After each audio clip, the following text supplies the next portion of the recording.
Bien, continuemos. Vamos a hablar primero de los sensores transmisores. Los sensores transmisores, hablamos de justamente de las dos cosas, porque en general un sensor está compuesto de varios elementos.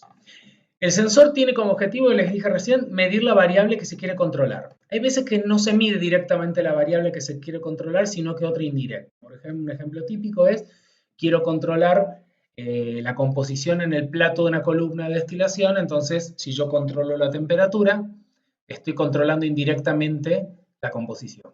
¿Bien? Hay muchos ejemplos más. Bueno, dependiendo de la variable que vamos a medir y de la tecnología que se utilice, el sensor puede tener más o menos de estos elementos. No se preocupen si acá no queda algo de todo claro, porque después vamos a tener los capítulos 16, 17 y 18, que en todos ellos vamos a hablar en detalle de sensores de temperatura por un lado, sensores de presión y nivel por otro, sensores de caudal, cada uno tiene un capítulo. Así que esto que les estoy hablando acá es muy, pero muy general. Vamos a tener entonces la magnitud que queremos medir, un elemento que va a captar ese fenómeno, por ejemplo, vamos a ponerlo en términos de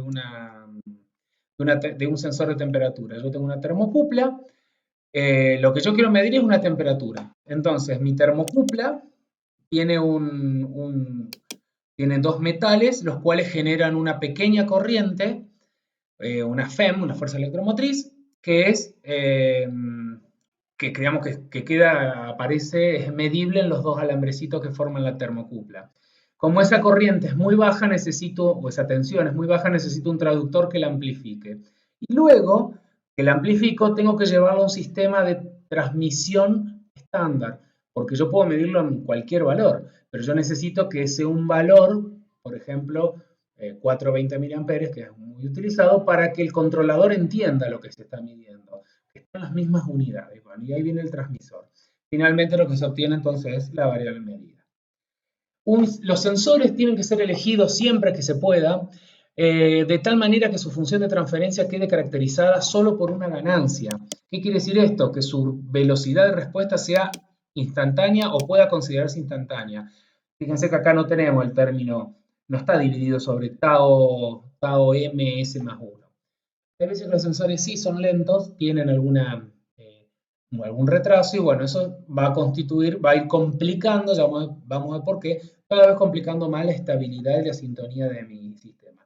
Pero digamos, si yo tengo que ir a elegir un sensor y el presupuesto me da, tendré que elegir el que me dé la respuesta más rápida y con la mayor precisión posible.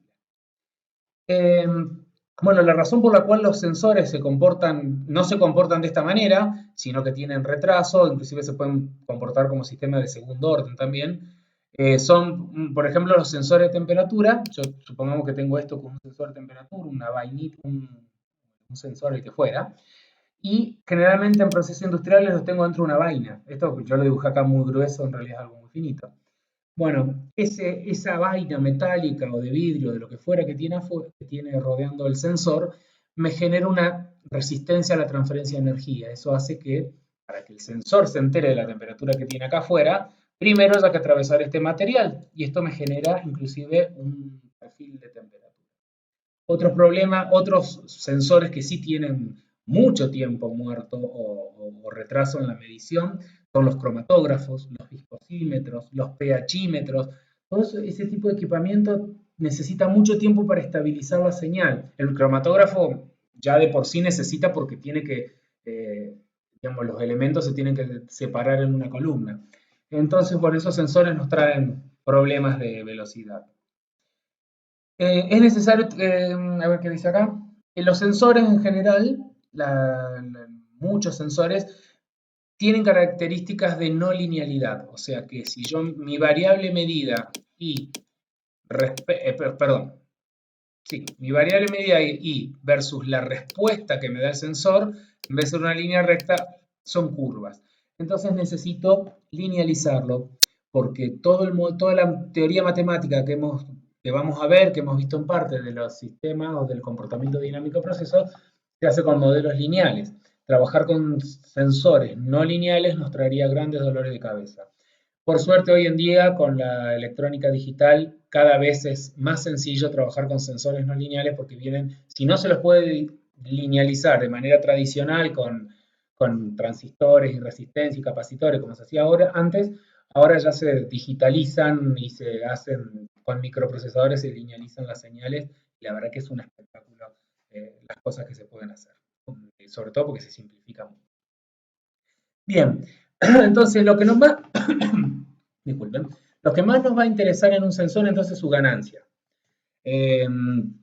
Ya vamos a ver enseguida las líneas de transmisión. Una línea de transmisión industrial de las más usadas son las líneas 420 miliamperes. Que bueno, bueno, 420 miliamperes. ¿Qué quiere decir? Que la señal en su punto más bajo larga esa corriente y 20 en el punto más alto. Si yo tengo un sensor con un rango de medición de menos 55 a 300, el rango de la señal y un rango de señal, bueno, entre 4 y 20 miliamperes, porque es la norma en la cual yo quiero transmitir, la ganancia de mi sensor va a ser la relación entre la salida y la entrada. La salida va a variar entre 20 y 4 miliamperes y van a corresponder a un delta en la temperatura entre 300 y menos 55.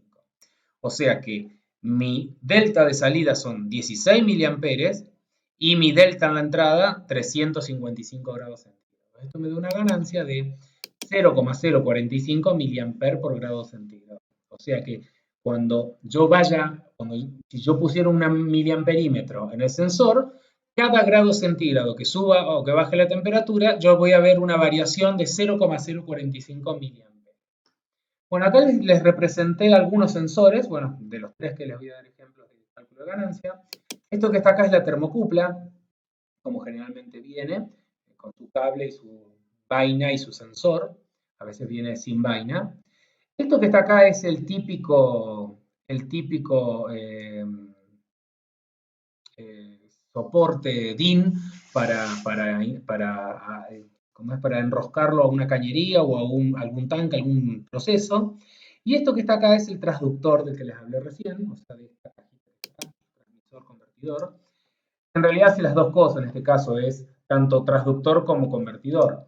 Entonces el sensor larga una señal, en dos de estas patitas, no sé cuáles serán, conecto mi sensor, y por alguna de estas dos patitas le doy corriente, porque esto necesita electricidad para funcionar, generalmente 24 volts, que es la corriente continua industrial, y por algunas dos de las tantas patitas que tienen, me va a enviar una señal en 420 miliamperes, por ejemplo, y yo voy a medir esto que está acá.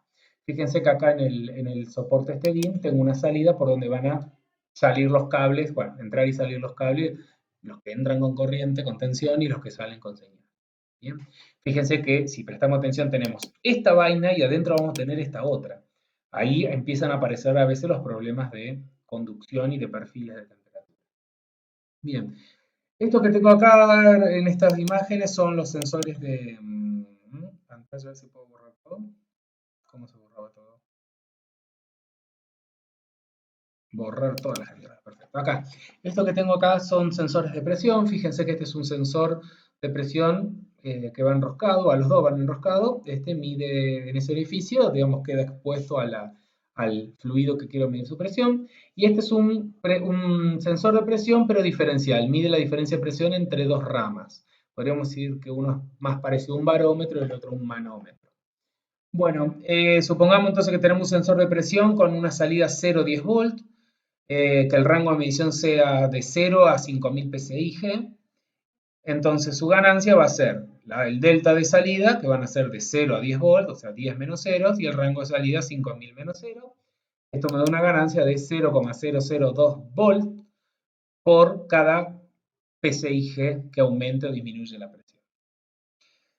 Lo mismo tenemos acá para un sensor de caudal, suponiendo, bueno, sabemos que la medición de caudal en general, bueno, voy a cortar.